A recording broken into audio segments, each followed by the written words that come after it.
சவுக்கு சங்கர் வந்து ஒரு தகவலை கசிய விட்டிருக்கிறாரு. கரூர் நிகழ்வு நடைபெறுவதற்கு முன்னர் ஆதவ் அர்ஜுனாவும் சபரீசன் அவர்களும் பேசிக்கொண்டார்கள்.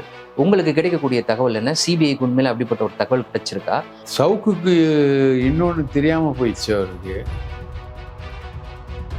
என்ன சொல்ல வராங்க அப்படின்னா, அது திட்டமிட்டு நடந்த ஒரு சதி, திமுகவுடைய சதி. எக்ஸிக்யூட் பண்ணது யார் அப்படின்னு பாத்தீங்கன்னா ஆதவ் அர்ஜுன். சரிதான் கன்ஸ்ட்ரக்ட் பண்றாங்க இந்த கதையை. சரிங்க சார், அதே கேள்விதான். லைட் ஆஃப் பண்ணி லைட் ஆன் பண்ணது யாரோட சதி?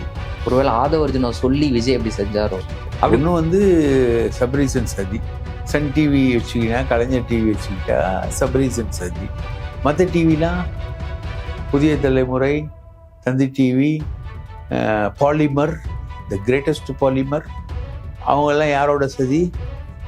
அதெல்லாம் வந்து சிபிஐ வந்து கான்சிக்வன்சஸ் எல்லாத்தையும் எடுக்கிறாங்க. எங்கே நிற்க வச்சாங்க, எவ்வளோ க்ரௌடு வந்திருக்குன்னு எடுக்கிறாங்க. 316 சாட்சி எடுக்கிறாங்க. ஒரு தாவேக்காவுடைய முக்கியமான ஆள் ஆதவ் அர்ஜுனாவுடைய ஆள் ஒருத்தன் வந்து அந்த 16 ட்ரோன் கேமராவை ஹேண்டில் பண்ணுவான். அவன் இன்னைக்கு தலைமறைவு. அவன் இன்னைக்கு வரைக்கும் மாட்டல. அந்த சிசிடிவி ஃபுட்டேஜ் வேனில் அந்த சிசிடிவி ஃபுட்டேஜ் இவங்க கொடுத்ததுலையும் கண்டினியூஸாக இல்லை அந்த சீன். காவல்துறையை ஆதவ் அர்ஜுனை எஃப்ஐஆர்ல சேர்க்கல. மதியலனை சேர்த்தாங்க, நிர்மல்குமாரை சேர்த்தாங்க, புசி ஆனதை தேடினாங்க. இதே ஏன் செய்யலை அப்படின்ற ஒரு லாஜிக்கான கேள்வி இருந்தது. இது எல்லாத்தையும் கூட வந்து செஞ்ச விஜய் ஏன் சேர்க்கல? எதுக்காக இப்படிப்பட்ட ஒரு கதையை கட்டமைக்கணும்? என்ன காரணம்? ஆதவ் அர்ஜுனாவை வந்து தாவேக்கால இருந்து வெளியேற்றணுமா? இல்லை, என்ன திட்டம்? ஆதவ வெளியேற்றணுன்றதுலாம் இல்லை திட்டம். இந்த ஆப்ல உங்க மாவட்டம், கிராமம், தாலுக் இது எல்லாத்துலயும் என்ன நடக்குதுங்கிறத நீங்க இங்க இருந்துகிட்டே தெரிஞ்சுக்கலாம். நீங்க பண்ண வேண்டிய ஒரே விஷயம், வேட்டூ நியூஸ் ஆப்பை டவுன்லோட் பண்ணுங்க. உங்களை சுத்தி என்ன நடக்குன்னு தெரிஞ்சுக்கோங்க. வணக்கம், இது அரண்சை. நான் ஹசீஃப். இன்று நம்மோடு மூத்த பத்திரிகையாளர் தாமோதரன் பிரகாஷ் இணைந்திருக்கின்றார். அவரை வரவேற்போம். வணக்கம். வணக்கம் மூத்த பத்திரிகையாளர் தோழர் ஹசீஃப் அவர்களே. வணக்கம். கரூர் சம்பவம் தொடர்பாக விசாரணை நடத்தி கொண்டிருக்கக்கூடிய சிபிஐக்கு வந்து ஒரு மிக முக்கியமான தகவல் கிடைச்சிருக்கு அப்படின்னு ஒரு தன்னைத்தானே பத்திரிகையாளர் என்று அழைத்துக் கொள்ளக்கூடிய சவுக்கு சங்கர் வந்து ஒரு தகவலை கசிய விட்டிருக்கிறாரு. அது இன்னைக்கு ஒரு எல்லாராலும் எடுத்து பேசக்கூடிய ஒரு விஷயமா மாறி இருக்கு.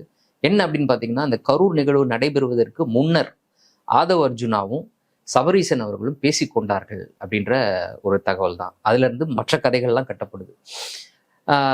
ஆதவ் அர்ஜுனா தான் வந்து அந்த கான்வாயை முன்னாடியே நிறுத்த சொல்லி காவல்துறை கேட்டுக்கொண்ட பிறகும் கூட இல்லை, முன்னாடி போகணும் அப்படின்னு சொன்னவர் அவர் தான். அதோடு இந்த கரூர்ல இந்த பிரச்சார கூட்டம் நடைபெற இருந்த உண்மையான தேதி அப்படின்றது டிசம்பர் 13 அதை முன்கூட்டியே நடத்தினதுக்கு காரணமும் இவர் தான். இந்த மாதிரியான தொடர் கதைகள் பேசப்பட்டு வருது. உங்களுக்கு கிடைக்கக்கூடிய தகவல் என்ன? சிபிஐக்கு உண்மையில அப்படிப்பட்ட ஒரு தகவல் கிடைச்சிருக்கா? அப்படி இல்லை அப்படின்னா இது மாதிரியான தகவல்கள் பரப்பப்படுவதன் நோக்கம் என்ன? சவுக்குக்கு இன்னொன்னு தெரியாம போயிடுச்சு அவருக்கு. அவர் ஏன் ஜனநாயகன் படத்தை சன் டிவிக்கு வித்தாரு? அதுவும் ஒருவேளை சபரீசனோட லிங்கா? விஜய்க்கும் சபரீசனுக்குமே ஏதாவது லிங்க் இருக்கா? விஜய்க்கும் சபரீசனுக்கும் லிங்க் இல்லாம எப்படிங்க ஒரு ஜனநாயகன் படத்தை வந்து சன் டிவிக்கு விற்பாரு? ஏன் இந்த சபரீசன் லிங்க் ஸ்டோரி இருக்க? சபரீசன் பாவம், அவர் எங்கேயோ இருக்காரு. அவருக்கான ஒர்க் வந்து ஐபேக்ல அவர் ஒர்க் பண்றாரு. இண்டஸ்ட்ரியல் விஷயங்கள, ரிலேஷன்ஷிப் விஷயங்கள அவர் கேரி பண்றாரு. பிஸ்னஸோட ஒரு லிங்கான ஒரு ஆள், அவ்வளவுதான். இவர் எதுக்கு விஜய பண்ணோம்? சீமான் சபரீசன் சந்திப்போன்னு நடந்தது தெரியுமா உங்களுக்கு? அது சவுக்கு தெரியல போல இருக்கு. சீமானும் சபரீசனும் சந்திச்சுக்கிட்டாங்க. அதனாலதான் அவர் தனித்தே போட்டி தொடர்ந்து பயிற்சியை கன்டினியூ பண்றதுக்கு காரணம் சபரீசனும் சீமானும் சந்திச்சதுதான். கேட்டுங்களா? இப்போ லேட்டஸ்டா சபரீசனும் டிடிவியும் சந்திச்சிருக்காங்க. சபரீசனும் ஓபிஎஸ் சந்திச்சிருக்காங்க. எத்தனை சபரீசன் சந்திப்போன்னு உங்களுக்கு உட்காந்த இடத்துல இருந்து கதை அடிக்கிறதுக்கு விஷயம். ஆதவ் வந்து ஒரு பொட்டென்ஷியல் ஃபினான்ஷியல் டார்கெட் அவன். ஆனா அவன் கொஞ்சம் உஷாரு. எல்லாருக்கும் காசு அள்ளி தர மாட்டான். வாய்ப்பு இருந்தால் இந்த ரேசர் பே கியூஆர் கோடுக்குள்ளே நீங்கள் வந்து அதை ஸ்கேன் பண்ணி எங்களுக்கு உங்களால் இயன்றதை விருப்பம் இருந்தால் ஆதரவு தெரிவிக்கலாம். ஆதவ் அர்ஜுனாவுக்கு ஆதரவாகவும் எதிராகவும் இவர் பேசுகிறாரு. யார்? நம்ம ரவீந்திரன் துரைசாமி பேசுகிறாரு. இது இப்போ ஒரு விஷயம் இருக்கு. அவன் வந்து நிறைய தப்பு பண்றான், அதுல மாற்று கருத்தே கிடையாது. Is a blunder to the core. ஆனா அவனை யாராவது ஆப்ரேட் பண்றாங்கன்னா அவங்க அம்மா கூட அவனை ஆப்ரேட் பண்ண முடியாது. he won't listen to anybody. முட்டாள், ரைட்டா? பயங்கரமான முட்டாள். இப்போ 2 விஷயம். இப்போ சபரீசன் சந்திப்பு நடந்ததுனால தான் அவர் வந்து முன்னாடி நிக்க சொல்லியும் அவர் நிக்கல அப்படின்னு இவரு சொல்றாரு இல்லையா? என்ன சொல்ல வராங்க அப்படின்னா, அது திட்டமிட்டு நடந்த ஒரு சதி, சரி, திமுகவுடைய சதி. லைட் அந்த திமுகவுடைய சதியை வந்து எக்ஸிக்யூட் பண்ணது யார் அப்படின்னு பாத்தீங்கன்னா ஆதவ் அர்ஜுன் ரெட்டி. சரி, இப்படிதான் அதை கன்ஸ்ட்ரக்ட் பண்றாங்க அந்த கதையை. சரிங்க சார், அதே கேள்விதான். லைட் ஆஃப் பண்ணி லைட் ஆன் பண்ணது யாரோட சதி? ஒருவேளை ஆதவ் அர்ஜுனை சொல்லி விஜய் எப்படி செஞ்சாரோ அப்படி கூட சொல்லுவாங்க. விஜய் குழந்தை ஃபீடிங் பாட்டில் வாயில வச்சா கூட குடிக்க தெரியாது அவருக்கு. குழந்தை லைட் ஆஃப் பண்ணி, சரி, இல்ல அரசியல் ஒரு குழந்தை தானே. 8:15 மணிக்கு ஆதவ் அர்ஜுன் ரெட்டின்னு அரசியல்ல பிஎஸ்டியா அது இது 1 மாசம் குழந்தைன்னா அது ஒரு 3 மாசம் குழந்தை, அவள் தான். 2த்துக்கு இருக்கக்கூடிய வித்தியாசம். ஏதோ ஒரு 4 கட்சி மேய்ஞ்சிட்டு வந்திருக்காது, இது ஸ்ட்ரைட்டா அரசியலுக்கு வந்திருக்குன்னு வச்சுக்கோங்களேன். 8:45 மணிக்கு நாமக்கலுக்கு வர வேண்டியவர் 8:45க்கு புறப்படுறாரு. அது யாரோட சதி? உங்கள் விஜய் உயிர் என்ன வருவார்னு மீடியாவில் பாட்டு போட்டு, இதோ விஜய் பேச போகிறார், இன்னும் சிறிது நேரத்தில் விஜய் பேச போகிறார்னு 4 ஹவர் டைட்டில் போட்டு வச்சிருந்தாங்களே டிவிக்கள். அது யாரோட சதி? ஒன்று வந்து சபரீசன் சதி. சன் டிவி வச்சுக்கிட்டா, கலைஞர் டிவி வச்சுக்கிட்டா சபரீசன் சதி. மற்ற டிவிலாம் Puthiya Thalaimurai, Thanthi TV, Polimer, the greatest Polimer, அவங்கெல்லாம் யாரோட சதி? அதெல்லாம் வந்து சபரீசன் சதியா? இன்னும் சற்று நேரத்தில் விஜய் பேச போகிறார் அப்படின்னு 4 மணிலேருந்து போட்டுக்கிட்டே இருக்காங்களே அவங்க, அது யாரோட சதி? 12 மணிக்கு, இன்னும் 12 மணிக்கு விஜய் வந்து கரூரில் பேசுவார்னு அனௌன்ஸ் பண்ண புசி ஆனந்தி, அது யாரோட சதி? ஆதவும் சபரீசனும் சதி, ரைட்டு. புசி ஆனந்தும் சபரீசனும் சதியா? விஜய் சதியா? யார் சதி? வந்த உடனே போலீஸ் வந்து கூட்டின்னு வந்த உடனே போலீஸ்க்கு நன்றி நன்றி நன்றி நன்றின்னு பேசின விஜய், அது யாரோட சதி? என்ன 2 பேரும் சேர்ந்து பாட்டில் தூக்கி போட்டு, பாட்டில் வேணுமா பாட்டில் தூக்கி போட்டு, ஆம்புலன்ஸ், நம்ம கட்சி ஆம்புலன்ஸ் தானே அது, நம்ம குடி போட்டு வருதுன்னு ஆம்புலன்ஸை கிண்டல் பண்ணது யாரோட சதி? வரும்போதே 2000 மோட்டர் சைக்கிள் 40 காரோட வந்தது யாரோட சதி? அதுவும் சபரீசன் ஆரம்பிச்சு செஞ்ச சதியா? மொத்தம் ஒரு 20,000 பேர் க்ரௌடு நிற்கிற இடத்துல ஒரு 10,000 பேரை கொண்டு வந்து அந்த இடத்துல நிறைச்சது யார் சதி? அதெல்லாம் உடுப்பா. ரைட் சைடில் போக வேண்டிய வண்டி லெஃப்ட் சைடு ராங் ரூட்ல வந்தது யாரோட சதி? பெண்கள் உட்கார்ற இடத்துல போய் நின்று அங்கதான் ஸ்டாம்பீடு அதிகமாக்குனது யாரோட சதி? அதுவும் சபரீசன் சதியா? ஒட்டுமொத்த சம்பவமே சபரீசன் சதியா? என்ன இது? கேழ்வரகுல நெய் வடியுதுன்னா கேட்கறவனுக்கு மதி எங்க போச்சுங்க? சவுக் சங்கர் வந்து சொல்லிட்டாருன்னா வேத வாக்காது.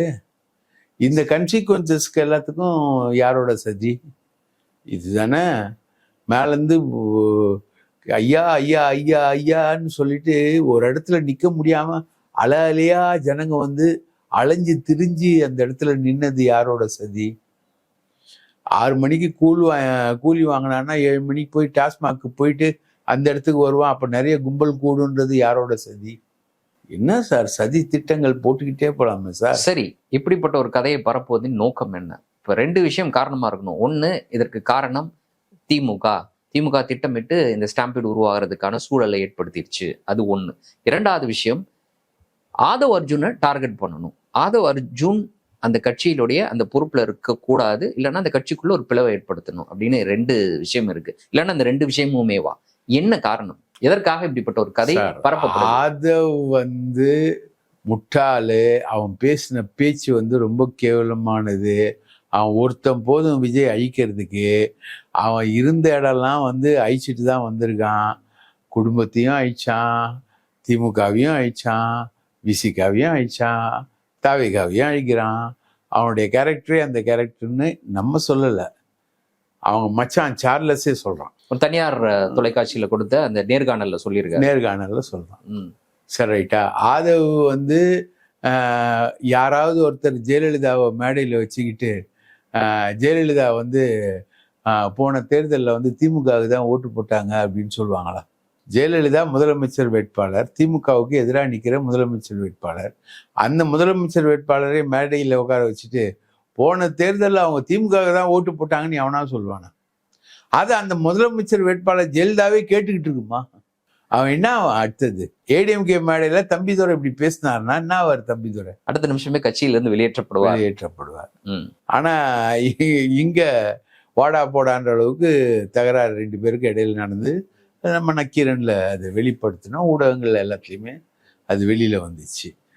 ஸோ இது இங்க வந்து இலக்கணமே இல்லாம இருக்கக்கூடிய ஒரு ஆள் ஆதவ். இலக்கணமே அவனுக்கு கிடையாது, ரைட்டா? எந்த ஆளுமே பேசல. அவன் சார்லஸ் கரெக்டா பேசுறான். வந்து அவன் பேசினது வந்து தாவேக்காவுக்கு அட்வான்டேஜை விட டிஸ்அட்வான்டேஜ் தான் அதிகம் அந்த பேச்சுல. சார்லஸ் கரெக்டா பாயிண்ட் அவுட் பண்றான். அது வந்து தாவேக்காவுக்கு அட்வான்டேஜ் கிடையாது, டிஸ்அட்வான்டேஜ் பேச்சு. ஆதவ் அர்ஜுனாவுடைய பேச்சு வந்து தாவேக்காவுக்கு அட்வான்டேஜ் இல்லை, டிஸ்அட்வான்டேஜ் அப்படின்றது சார்லஸ் வந்து சொல்றான், ரைட்டா? ஸோ இது வந்து சீக்கு சனிய வீரப்பன் லாங்குவேஜில் சொல்லணும்னா இது சீக்கு சனிய ஹெச்ஐவி. இது வந்து இது கிட்ட போனாலே மற்றவனுக்கு ஹெச்ஐவி ஒட்டிக்கும், ரைட்டா? ஆதவ் அர்ஜுன் ரெட்டிக்கு ஒட்டிக்கும். ஆதவ் அர்ஜுன் ரெட்டி வந்து இவ்வளோ மோசமான ஒரு பர்சனாலிட்டி கல்ட்டா இருக்கான்றது வந்து அது தாவேக்காலேயே ஃபீல் பண்ணியிருப்பாங்க இந்நேரம், ரைட்டா? ஆனால் அவன் காசு செலவு பண்ணுறான், காசுக்காக வச்சிருக்காரு. விஜய் கஞ்சன் 5 பைசா செலவு பண்ண மாட்டார். இவர் வந்து காசுக்காக வச்சுக்கிட்டு இருக்காரு, காசை செலவு பண்ணிக்கிட்டு இருக்கான். அந்த மதப்பில் தான் அவன் பேசுகிறான். அந்த மதப்பு இருக்குல்ல, அந்த காசு செலவு பண்ணுறவனோட ஒரு மதப்பு இருக்குல்ல, அவன் அந்த மதப்பில் தான் அவன் பேசுகிறான். சரி, நோக்கம் என்ன? அதுதான் கேள்வி. இப்படிப்பட்ட ஒரு கதையை பரப்புவதின் நோக்கம் என்ன? ஆதவ் அர்ஜுன் ரெட்டியை தாவேக்காவில இருந்து வெளியேற்ற வேண்டும் அப்படின்றது நோக்கமா, இல்ல திமுகவை மாட்டி விடணும் அப்படின்றது நோக்கமா? எதற்காக இந்த கதை இல்ல உண்மையிலே சிபிஐ அதை கண்டறிஞ்சிருக்கா? சிபிஐலாம் அதுக்குள்ள போவே இல்லைங்க. சிபிஐ வந்து கன்சிக்வன்சஸ் எல்லாத்தையும் எடுக்கிறாங்க. எங்க நிக்க வச்சாங்க, இவ்வளவு க்ரௌடு வந்திருக்குன்னு எடுக்கிறாங்க. 316 சாட்சி எடுக்கிறாங்க.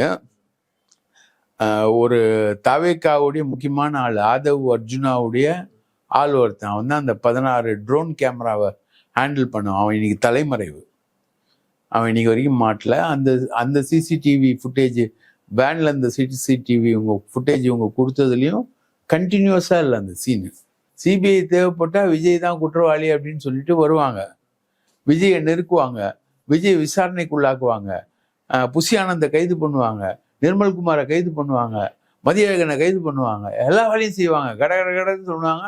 விஜய் என்கொயரி கூப்பிட்டு கைதும் பண்ணலாம், திகார் சிறையிலையும் அடைக்கலாம், ரைட்டா? பேரம் படிகிறத பொறுத்து இருக்கு. விஜய் வந்து கூட்டணிக்கு வந்துட்டாருன்னா ஓகேன்னலாம், கிளீன் ஷீட் கொடுக்கலாம், வாஷிங் மிஷின்ல போட்டு எடுக்கலாம், ரைட்டா? அவர் அடுத்தது டெப்டி சீஃப் மினிஸ்டரா கூட வரலாம். இல்ல விஜய் வரலன்னா Aadhav Arjun Reddy deputy chief minister to தமிழ்நாடுன்னு கூட வரலாம். அப்போ அவர் மேல எந்த இதுவும் இருக்காது. மார்ட்டின் மேலேயே இருக்கு சார். இது வந்து எனக்கு வந்து இது வந்து ரோட்ல தண்ணி அடிச்சு நிர்வாணமா ஒரு பைத்தியக்காரன் நிற்பான், அவனோட உளறல் தான் இந்த சவுக்கு சங்கரோட உளறல். ரெண்டுத்துக்கும் சம்பந்தமே இல்லை. நானே எப்படி நீங்க சொன்னதுல இருந்து யோசிச்சு பொருத்தி பார்க்குறேன். இதை லாஜிக்கா கட்டமைக்கணுன்றதுக்காக சில விஷயங்களையும் குறிப்பிட்டு பேசுறாங்க. என்ன அப்படின்னா, இந்த கரூர் நிகழ்வு தொடர்பாக தமிழ்நாடு காவல்துறை பதிவு செய்த அந்த எஃப்ஐஆர்ல ஏன் ஆதவ் அர்ஜுன் பேரை சேர்க்கல? ஆதவ் அர்ஜுன் தான் வந்து அந்த இடத்துல இருந்தாரு, வேனுக்குள்ள இருந்தாரு, விஜயோடு இருந்தாரு. ஆதவ் அர்ஜுன் தான் வந்து அந்த 50 மீட்டர் இடைவெளியில நிறுத்தணும்னு சொன்னதை மீறி அந்த வேனை உள்ள கொண்டு வந்தவர். இப்படின்ற மாதிரி பல விஷயங்கள் காவல்துறைக்கு தெரிந்திருந்தும் கூட காவல்துறையை ஆதவ் அர்ஜுனை எஃப்ஐஆர்ல சேர்க்கல. மதியழகனை சேர்த்தாங்க, நிர்மல்குமாரை சேர்த்தாங்க, புசி ஆனதை தேடினாங்க. இதே ஏன் செய்யலை அப்படின்ற ஒரு லாஜிக்கான கேள்வி முன்வைக்கப்படுது. நான் உங்களை ஒன்று கேட்குறேன், ஆதவ் அர்ஜுனை சொல்றீங்களா, இது எல்லாத்தையும் கூட வந்து செஞ்ச விஜய் ஏன் சேர்க்கல? அவர் வருவாருன்னு தானே சார் கூட்டம் கூடிச்சு, அவருக்காக தானே சார் கூட்டம் கூடிச்சு. ஏன் விஜய் சேர்க்கல? விராட் கோலியை சேர்த்தாங்கல்ல, இந்த பெங்களூர்ல வந்து விராட் கோலி எஃப்ஐஆர்ல சேர்த்தாங்கல்ல, ஏன் இவரு சேர்க்கல? விராட் கோலி சீனுக்கே வரல. சீனுக்கே வரல. அந்த கப்பை அப்படி வரதுக்குள்ள அங்க ஸ்டாம்பிங் நடந்து முடிஞ்சு போச்சு. விராட் கோலியில ஒன்றும் பண்ண, அவங்க ஸ்டேடியத்துல தான் கப் எடுத்துட்டு போனாங்க, சின்னசாமி ஸ்டேடியத்துல தான். அவர் சீனுக்கே வரல விராட் கோலி. விராட் கோலிய கேஸ் போட்டாங்கல்ல, ஏன் விஜய் மேல கேஸ் போடல? ஆதவுக்கு இல்ல என்ன காரணம் தான் கேக்குறேன். ஏன் விஜய் மேல போடல? விஜய் மேல ஏன் விஜயும் ஆதவ் அர்ஜுனாவையும் அவங்க டச் பண்ணல போலீஸ்? ஆதவ் அர்ஜுனா ரெட்டியை வந்து ரொம்ப ஸ்பேர் பண்ணாங்க போலீஸ். அது நீங்க இதுல மட்டும் டச் பண்ணல ஆதவ் அர்ஜுன் ரெட்டிய. நீங்க அந்த ட்வீட் போட்டு ஓடினார்ல, ஆமா, அதுல எஃப்ஐஆர் விழுந்துச்சுல்ல. அப்போ வந்து புசி ஆனந்த் தலைமறைவு, நிர்மல்குமார் தலைமறைவு. ஆதவ் தலைமறைவாகவே இல்லை. அவர் போயஸ் கார்டன் வீட்டில் தான் உட்காந்துருந்தாரு. அங்கேருந்து டேரடோன் போனாரு, டெல்லிக்கு போனாரு, எல்லா வேலையும் பார்த்தாரு. ஆனா அவரை போலீஸ் டச் பண்ணவே இல்லை. ஆனா காவல்துறை ஹைகோர்ட்ல என்ன தெரியுமா சொல்லிச்சு, அந்த ட்வீட் போட்டு ஒரு தலைமறைவாயிட்டாருன்னு சொல்லிச்சு. காவல்துறை தாக்கல் பண்ண அஃபிடவிட்ல இவர் ட்வீட் போட்டு தலைமறைவாயிட்டாரு, இதுதான் இவருக்கு வேலை, 5 நாளைக்கு ஒரு தடவை வருவாரு, ஏதாவது ஒன்று பண்ணுவாரு, அதுக்கப்புறம் உள்ள போய் பூந்துப்பாரு, இதுதான் ஆதவ் அர்ஜுன் ரெட்டியுடைய ஹேபிட் அப்படின்றதுதான் இது. அதுலயும் கைது பண்ணலையே, ரைட்டுங்களா? அது என்ன, அது வந்து காவல்துறை செஞ்ச ஒரு பிளண்டர் மிஸ்டேக்கு. ஜஸ்ட் அது மிஸ்டேக்னு கடந்துடலாம். மிஸ்டேக் நான் கடக்க சொல்லல. விஜயை கைது பண்ணாததே மிகப்பெரிய தப்பு. அது காரணம் ராகுல் காந்தி. ராகுல் காந்தி நேற்று பார்த்தீங்களா ஒரு பத்திரிகையில கவர் ஸ்டோரி, ராகுல் காந்தியும் காங்கிரஸும் வந்து விஜயோட சேர்ந்து வந்துட்டாங்க. நம்ம திமுகவுக்கு பி பிளான், திமுக வந்து அந்த 35 சீட்டை வந்து பி பிளானுக்கு போட்டு போகுது. இவங்க ஒன்னா சேர்ந்துட்டாங்க, நம்ம 2 பேரும் ஒன்னா பயணிக்கிறத நான் ஆவலோடு எதிர்பார்க்கிறேன்னு ராகுல் காந்தி சொல்றாரு. இது வந்து சசிகாந்த் செந்தில், அந்த கரூர் எம்பி இருக்காங்களே அந்த அம்மா, அவங்க எல்லாரும் சேர்ந்து போடக்கூடிய ஒரு பிளானு. கேசி வேணுகோபால் அவருக்கு வந்து சிஎம் ஆயிடணும்னு அங்க ஆசை கேரளால. சதீஷன் இன்னும் நிறைய பேர் இருக்காங்க சிஎம் ஆகிறதுக்கு. அந்த போட்டியில இவர் வந்து கேசி வேணுகோபால் வந்து விஜயை வச்சு வந்துடலாம். கேரளா வந்து நடிகர்களை ஏத்துக்கிட்ட மாநிலமே கிடையாது, ரைட்டுங்களா? சுரேஷ் கோபி கூட 4 தடவை போட்டி போட்டதுனாலதான் திரிசூர்ல எம்பி ஆனா, ரைட்டுங்களா? அந்த மாதிரி ஒரு மாநிலம். அங்க வந்து நீங்க இந்த கதையெல்லாம் நடக்கவே நடக்காது. ஸோ இது வந்து போட்டு பிளானு போட்டு எல்லாம் பண்றாங்க. ஆனா ராகுல் காந்தி வந்து உண்மையிலேயே அந்த டைம்ல வந்து விஜய் கிட்ட பேசினாரு, தீபாவளி கொண்டாட்டங்களின் போதும் பேசினாரு, அதுக்கப்புறம் இப்பவும் பேசினாரு. ராகுல் காந்தி வந்து விஜய்க்கு இவ்வளவு கூட்டம் வருதுன்னு நேற்று கிளப்பி விட்ட ஸ்டோரி, இதே சவுக்கு சங்கரோட அண்ணனுக்கு கிளப்பின ஸ்டோரி தான் இது. அப்படி கிளப்பி விட்ட ஸ்டோரியில ராகுல் காந்திக்கு வந்து விஜய்க்கு இவ்வளவு கூட்டம் வருது பெரிய ஆச்சரியமா இருக்கான் ராகுலுக்கு அப்படின்னு.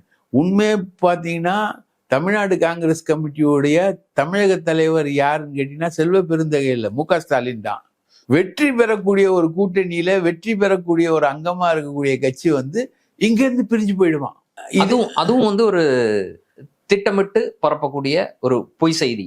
இதே ஆமா, இதே சவுக்கு சங்கர் போன பார்லிமெண்ட் தேர்தலப்போ வந்து காங்கிரஸும் விடுதலை சிறுத்தைகளும் வெளியேறிடுவாங்கன்னு பரப்புனார.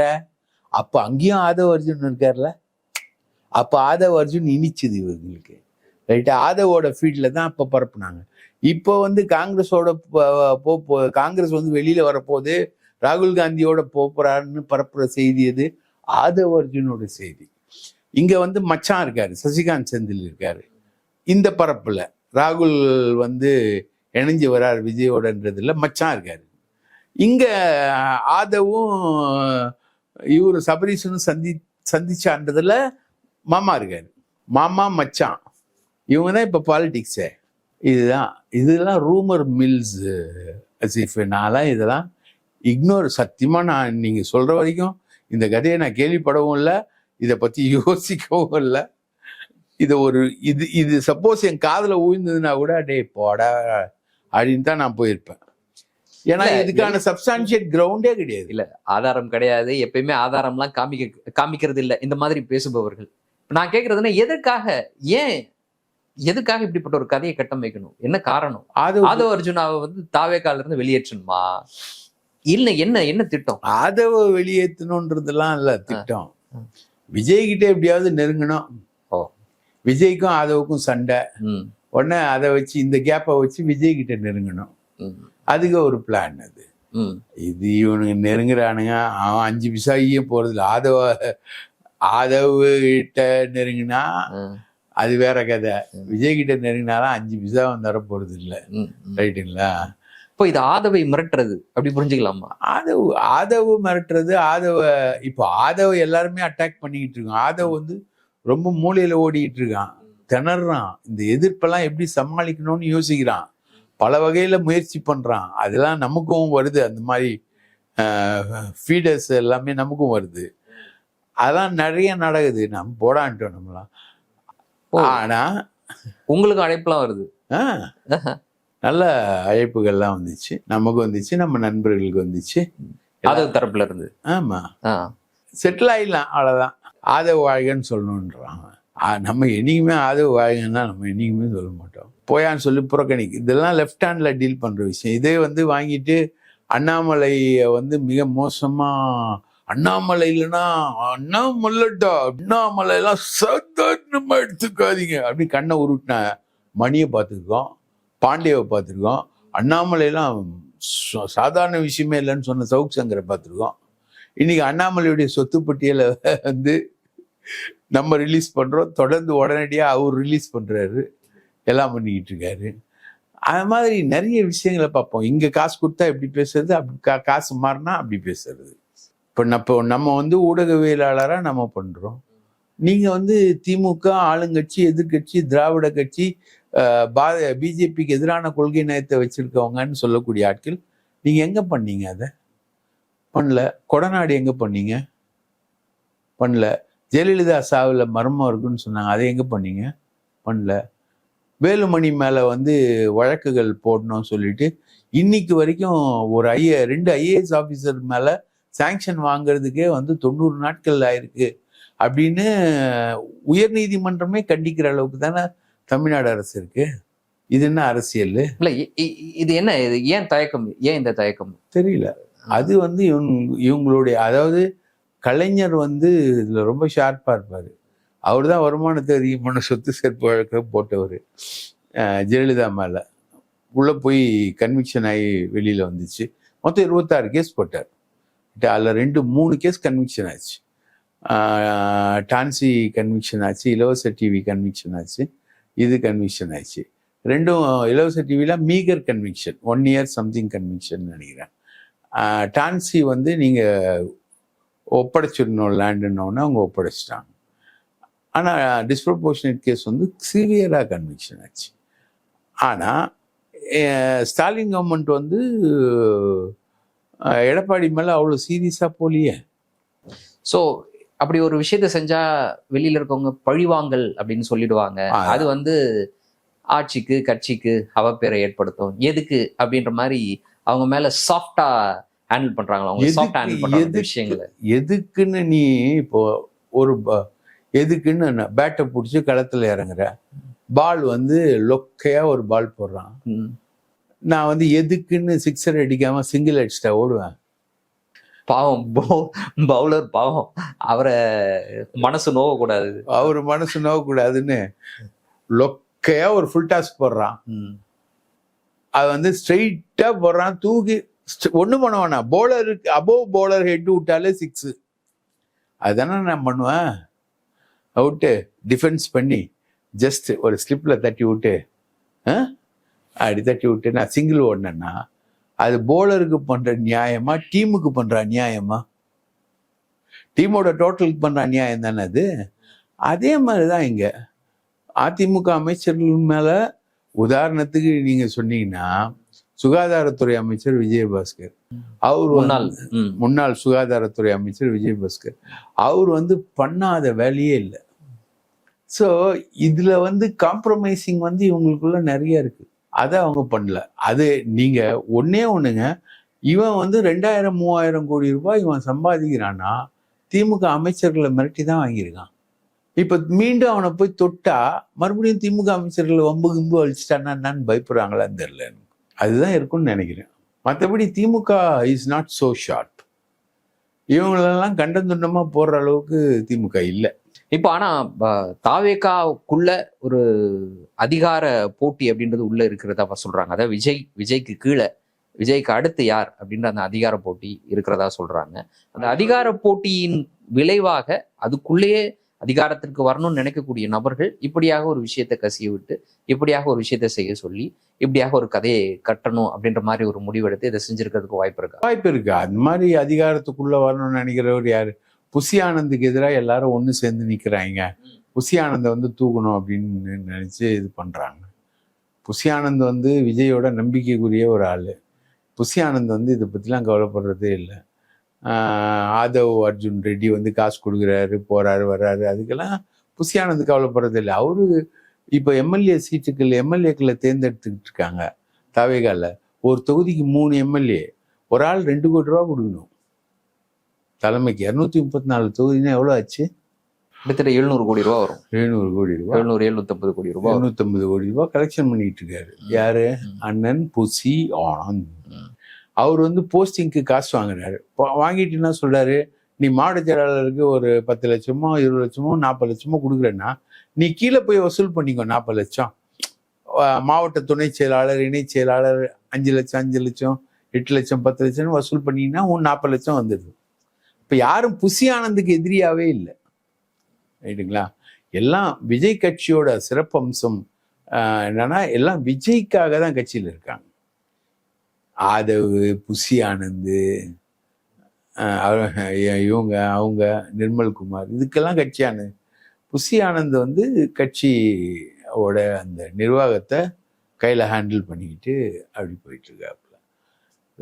இது வந்து என்ன சொல்றது, இது வந்து வழக்கு, இதுலன்னா கிழக்கு மேற்கு அப்படிதான் தோணுது. இவன் சொல்றதெல்லாம் சவுக்கு சொல்றதெல்லாம் வந்து ஒரு விஷயமாவே எனக்கு தெரியல. அந்த மாதிரி ஒரு விஷயம் இருக்கவே இருக்காது. சபரீசனுக்கு நிறைய வேலை இருக்கு, பாவம். உண்மையிலேயே ஹார்டாக ஒர்க் பண்ணக்கூடிய ஒரு ஆள். ஏன்னா ஒவ்வொரு தொகுதி மாவட்டம் அங்கே இருக்கக்கூடிய விஷயங்கள் அதெல்லாம் ஆராய்ஞ்சு அந்த பெண் இருக்குல்ல, பெண் அமைப்பு, அதை வச்சு பழைய ஐபேக் டீமோட அவங்க ஜாயின் பண்ணி அவங்க வந்து அது பெருசாக ஸ்கேன் பண்ணி எடுத்து பண்ணுறது உண்மையிலேயே பெண்ணோட பல ஒர்க்கு எனக்கு தெரியும். பல இடங்களில் எங்கிட்டையும் எங்களை மாதிரி ஆட்கள்கிட்டையும் டிஸ்கஸ் பண்ணுவாங்க அவங்க. அப்போது நம்ம அந்த பெண்ணோட டெப்த்து நமக்கு புரியுது. இவங்க வந்து பண்ணக்கூடிய, இப்போ நீங்கள் டிஸ்கஸ் பண்ணுறீங்கன்னா அரண்சைனா என்னன்றது ஒரு மிகப்பெரிய வேல்யூ இருக்கு இல்லையா? எதுக்கும் அடிப்பணியாமல் அஞ்சாமல் நேர்மையாக நின்று துணிச்சலாக கருத்துக்களை வந்து திமுகவுக்கு எதிர்கருத்தாக இருந்தாலும் அந்த கருத்துக்களை சொல்லி நிற்கக்கூடிய ஒரு பேராண்மை மிக்க இதழியல் இருக்குல்ல, எவனுக்கும் அஞ்சாத ஒரு இதழியல், அது நக்கீரன், அரண்சை, இப்படி ஒரு மரியாதை வரும். அது மாதிரி பெண் அமைப்பு வந்து திமுகவுடைய உள்விவகாரங்களை அசைக்க முடியாத அமைப்பு. அதுக்கு அந்த உள்விவகாரங்களே பெருசா இருக்கு. இந்த ஆதவ் அர்ஜுன் ரெட்டின்ற மாதிரி கோழிக்கால், எய்ட்ஸ் பேஷண்ட்டு, இவனெல்லாம் வந்து அவங்க ஹேண்டில் பண்ணுறதுக்கான தேவையில்லை. அவங்களோட ஆதவ் அர்ஜுன் ரெட்டியோட அவங்களுக்கு இருந்த பழக்கம் ஒரு பீரியட்ல இருந்து அது முடிஞ்சு போயிடுச்சு. அவங்க தான் காரி துப்பிட்டாங்களே, வாந்தி எடுத்தது எவனா திருப்பி தின்னுவானா? இன்றைய தினம் எங்களோடு இணைந்து பல்வேறு தகவல்களையும் கருத்துக்களையும் பகிர்ந்து கொண்டமைக்கு நன்றி. வாய்ப்பளித்ததற்கு மிக்க நன்றி. மீண்டும் ஒரு நேர்காணலில் சந்திப்போம். நன்றி நண்பர்களே.